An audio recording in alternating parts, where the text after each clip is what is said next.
How to use referral code in TikTok. T- Today, I'm going to show you how to use a referral code in TikTok. The TikTok Rewards program allows you to earn coins by inviting friends or community members, and I'll walk you through the process step by step. First, open the TikTok app and head to the Profile section. Click on three bars at top right. Then navigate to the option TikTok Studio. In this page, you will find the option to redeem referral code. In some cases, the rewards option may not be available, but if you have it, you can easily invite others or use a referral code to earn rewards.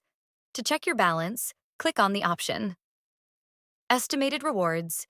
Here, you'll see your earnings from the TikTok Rewards program, and you can also review your transaction history by selecting a date range. That's it. Now you know how to use a referral code and manage your rewards in TikTok. If this video helped you, don't forget to like and subscribe to my channel for more tech tips. Thanks for watching.